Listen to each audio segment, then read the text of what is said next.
Motivation is, in my opinion, a deceitful lie if we're waiting for it to just suddenly appear out of thin air. Motivation is a very real thing. When we take action, we feel the energy from us taking action. We start to stack wins. We keep our word to ourselves. We start getting results and we start moving forward. Well, then we're even more motivated to keep going. I've studied motivation, and one thing I can tell you is that those of us who wait for motivation will be waiting a really, really long time. Because motivation, quite frankly, does not magically appear. It only starts when we actually take action. Or here's the other thing too.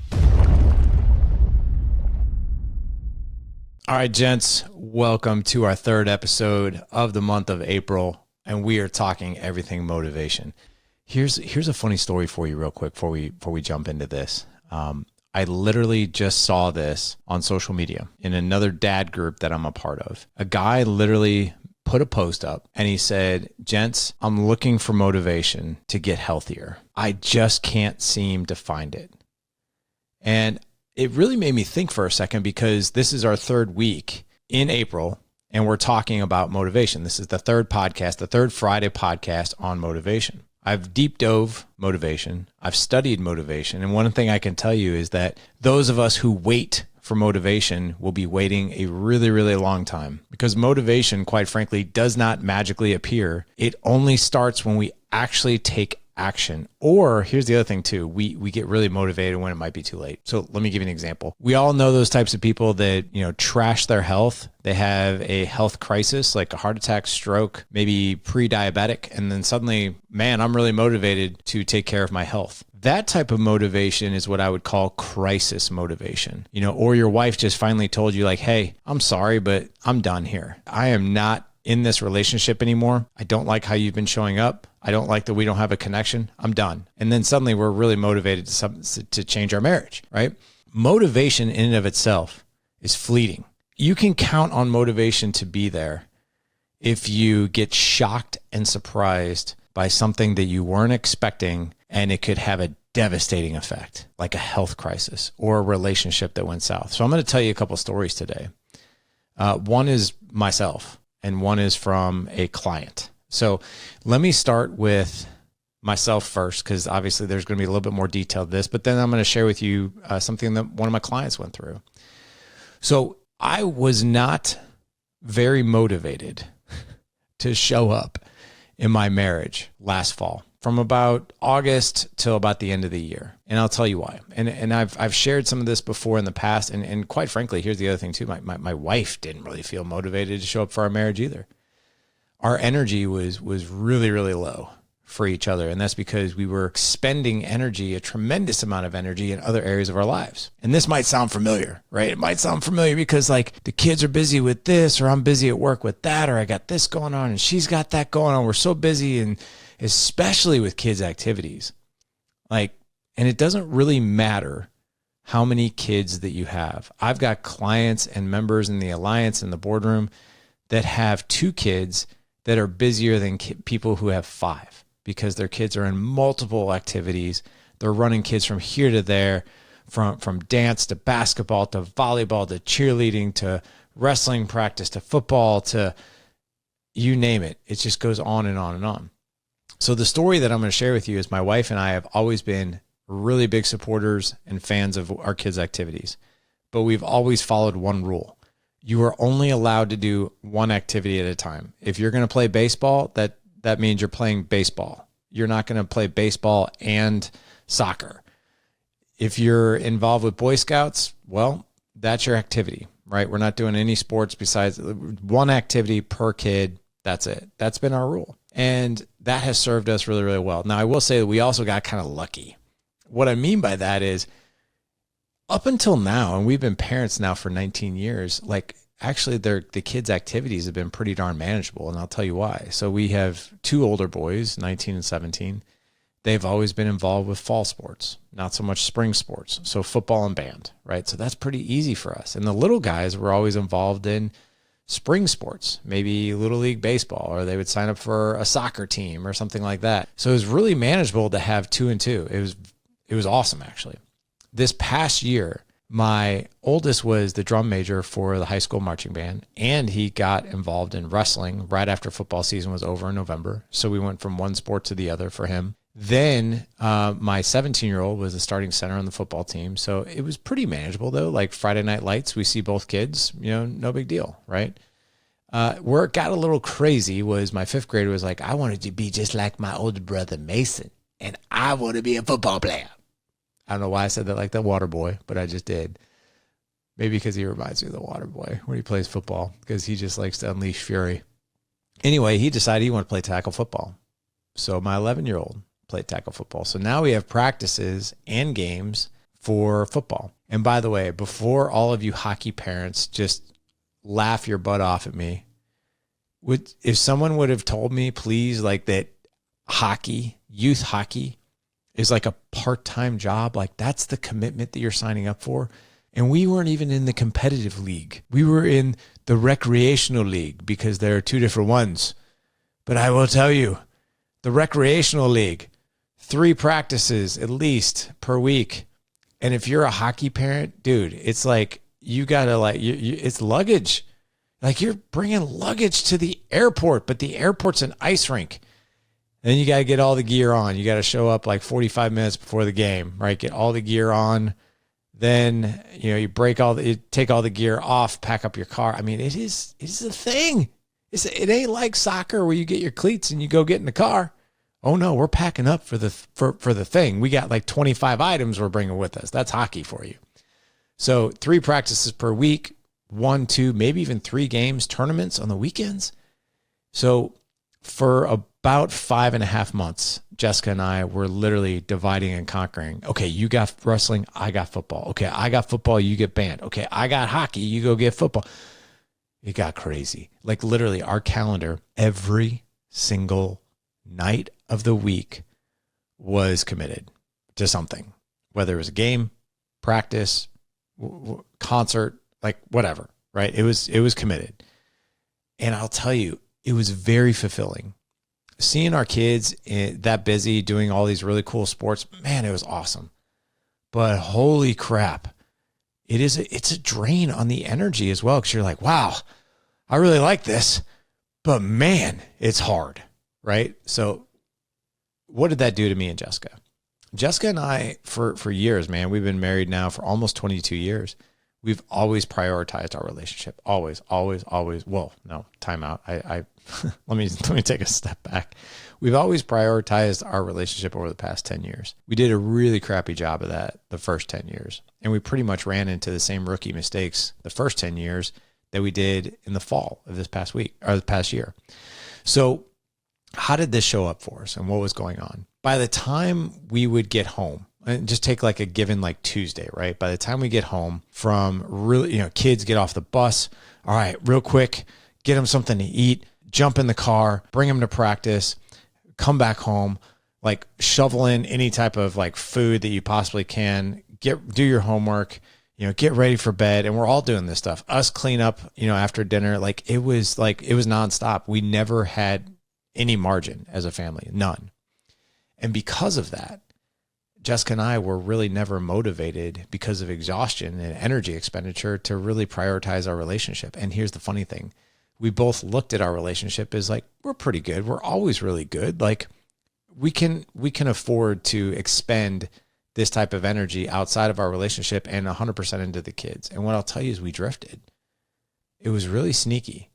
And it was almost like, wait a second, what's happening here? And here were some of the symptoms. We weren't having sex as much. It was getting farther and few between. Here's another crazy thing. This is way too much information, but even the desire to have sex went down. It declined for both of us. And we're both like high driver people. We're both like have high sex drives. Like for us to we have sex on the regular.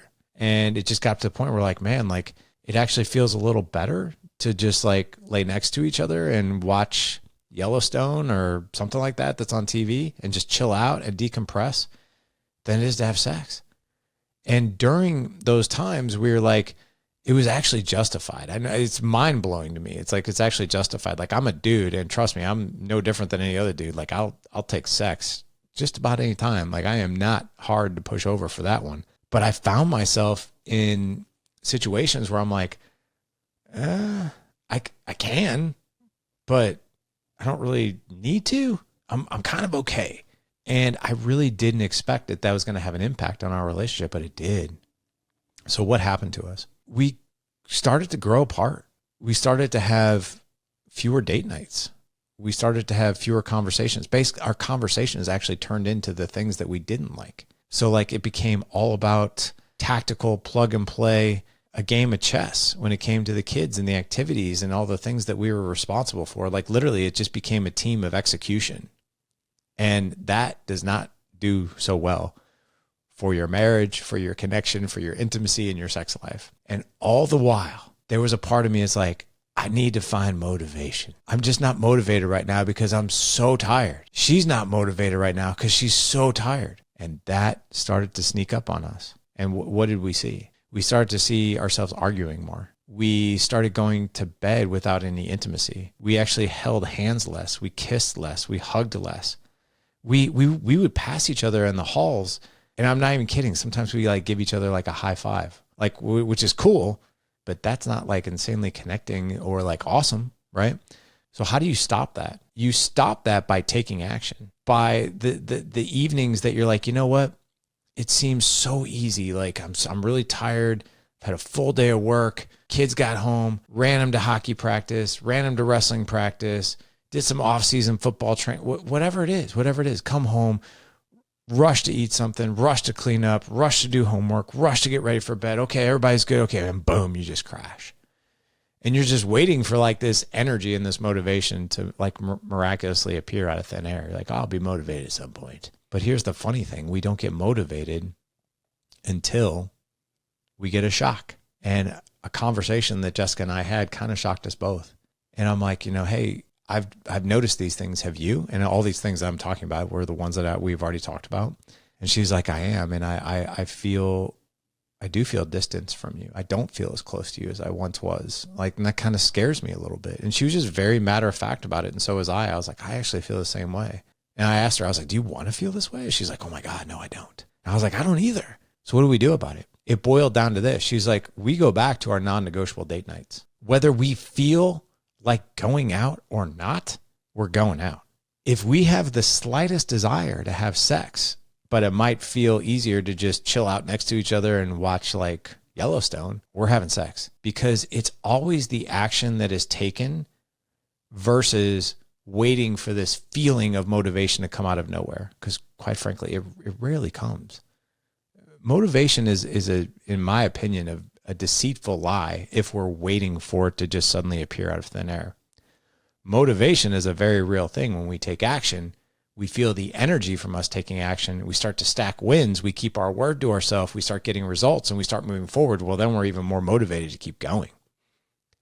But in order for us to get to that launching pad, what is it? I don't even know. But like the rocket ship, what is it? It takes, I don't know, 90% of its energy. I don't even know what it is, but for liftoff, for a rocket to have a liftoff, that is the most expended energy of that rocket during flight is during liftoff, right? That's not the easiest part. Once the rocket ship has momentum and liftoff and launch and energy behind it, suddenly the flight doesn't take as much energy, doesn't take as much resources. It's already in motion. It's already going. Right now, I also shared with you that I have a friend of mine and a client that went through a similar experience. And unfortunately, his particular experience was not good because he waited too long for motivation. So this client, also a really good friend of mine, and I was on vacation with this friend of mine. This was back in 2020, actually. It was kind of like COVID was still going on. I went on a camping trip with him. We brought our kids. He and we went on a hike and we had a talk. And I knew his relationship. I knew his marriage was in trouble. So I asked him about it. I'm like, hey man, like how are things going? And he wasn't divorced yet. But there was definitely very little connection. Him, his wife, they had one kid. And I asked him, I was like, how are things going with you guys? And he's like, oh, we're doing okay. He's like, we kind of argue, like, we sleep in the same bed. We do talk every now and again, but it's always about, our kid. And by the way, there's a lot of guys that probably in our community that might know who I'm talking about. That's why I'm not giving any specifics.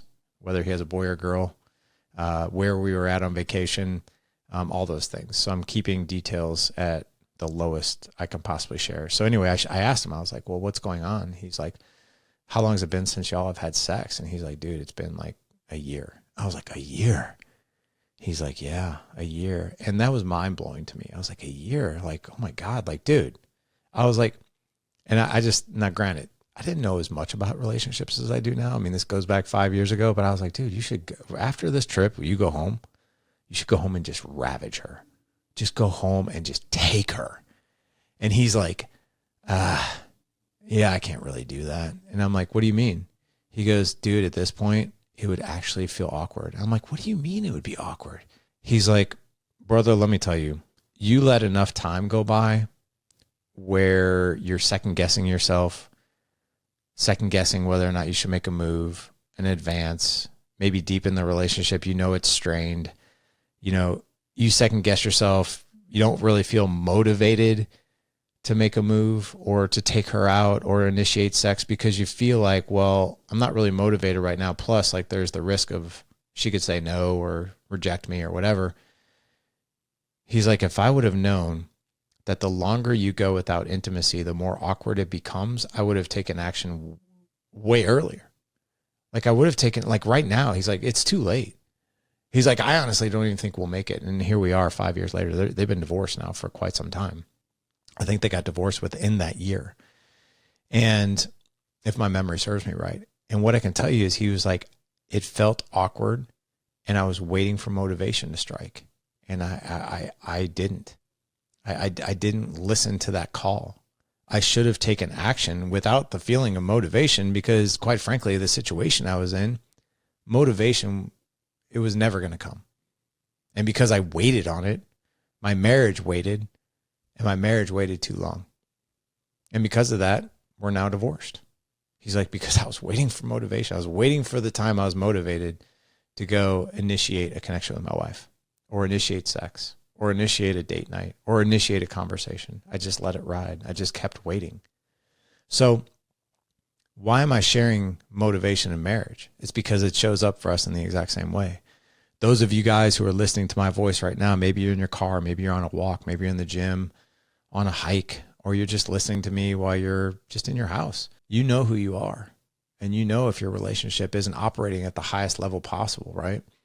And my encouragement to you is to don't fall into this motivation trap and wait for it to destroy your marriage. This is the death. This is one of the first dominoes of death in our marriage is this fleeting feeling of waiting for motivation. So what do we do about it? What do we do about it?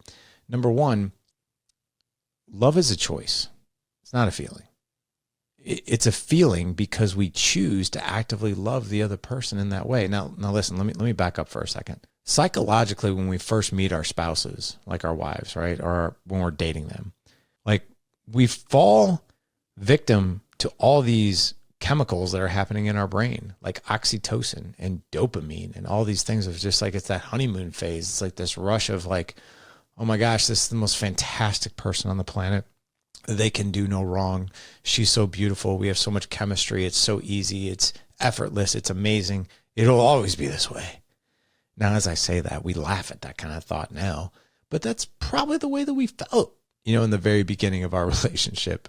We felt like that person could do no wrong. We were so motivated to spend time with them. We wanted nothing more than to spend time with them, probably because it was so fulfilling. Then reality kind of sets in, right? And then we start to realize, oh, she farts, she burps, she's got bad breath in the morning. Like she's got some idiosyncrasies and some issues here that I didn't really see before. Therefore, I'm not too motivated as I once was, right? These real feelings start to set in. And then love, quite frankly, in the beginning feels like we have no choice. Oh my gosh, I have fallen in love. I have fallen in love. I have no choice. There's some truth to that, but it's also just this overwhelming feeling of emotions and chemicals that are happening in our mind, in our brain, right? Now, once reality sets in, it becomes the opposite. The choice the love, the feeling of love actually happens after an act of love, right? Or it intensifies after an act of love, I should say. Love is always probably there, but it intensifies after we do something. So like, for instance, if you take a sticky note and you write on that sticky note, you're one of the most amazing people on the planet. And I feel honored to be married to such a beautiful, loving wife who is also an amazing mom. You write that, you pop it on her mirror, you suddenly feel more love for her because of the action. And then guess what? She then gets to see that note and she's like, oh my gosh, I feel so loved. And because of that action, believe it or not, you both have more motivation to show each other more love because that act took place. Think about it. If you walked in your house tonight and you had some flowers, now granted, that's really stereotypical, and I'm not a huge fan of stereotypical things, but let's just say you have flowers for no reason whatsoever. And let's just say Jessica's favorite flowers are calla lilies. Okay, so if I do something very, very specific, like I not only get her flowers, but I get her calla lilies. And I say, hey, I know these are your favorite flowers. You love these, right? You love having them in the house. You love the way they smell, the way they look. Like that goes further, right? And the act of love, like I feel like I'm bringing energy and love into the marriage with flowers. And then she gets to receive those flowers and she lights up and then we both have energy. And now motivation isn't necessarily the biggest thing that stands in our way because it's the action that's already taken place. We didn't need the motivation. We just took action. So how can you take action in your marriage? There's a couple different things too. I want you to take 60 seconds per day and tell your wife one thing that you appreciate her, one thing that you appreciate about her, one thing, and make it specific. Don't say, you look so hot this morning before I left. You can say something like, your hair looks amazing today. And it just reminded me of how beautiful you are. Or, hey, I saw you were wearing your new jeans. You look awesome in them. I just want to let you know. Or I saw that you were so patient with Lawson this morning when he was having a meltdown. You are a phenomenal mom. Just that 60-second text, very specific compliment, can go a long way. Here's another way. The just do it date. Don't lollygag over it. Don't be like, yeah, I'll do that next week. No. Schedule it. Actually schedule it now. As you're hearing my voice right now, go schedule this date now. Put on your calendar, call the restaurant, make the reservation, tell your wife, hey, Friday night we're going out. Where are we going? Don't worry about it. It's already taken care of. Be ready by 6. Dress code. You don't have to wear anything more fancy than jeans. We're good. We're going to have a blast. Go do your date night. Remember, leading starts with us, and leaders do not wait for motivation. Leaders are always action takers. Leaders are executors. If you're an executor and you're an action taker, chances are you're probably a hell of a leader. And if you're a leader, you're probably an action taker because that's what leaders do, right? Leaders do not sit on their rear ends waiting. They go get it. They go take action. And that is something that will serve all of us. Appreciate you guys listening today. I hope you really enjoyed this. I'm going to ask you guys to do something. Head on over to the Dad Edge YouTube channel. That's where all of these particular videos are going to. Also, I wanted to announce, I figured this might be a good time to announce this, on Fridays, starting in the summertime, here's what I'm thinking about doing. I'm actually thinking about bringing my oldest son into the podcast because I think what would be really, really cool is I've been doing this podcast now for 10 years, ever since that kid was 9 years old, right? Ever since he was a little guy. So he's had a decade of experience of watching his dad learn and watching his dad grow and change. And we've got an unbelievable relationship. And one of the things that we've really been thinking about is how we can serve the audience is, what if you heard some things from his perspective?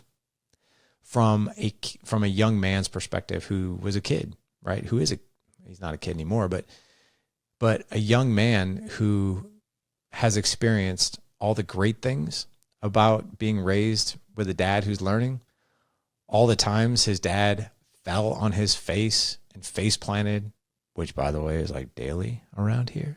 Ain't no perfect stuff going on over here. I can tell you that much.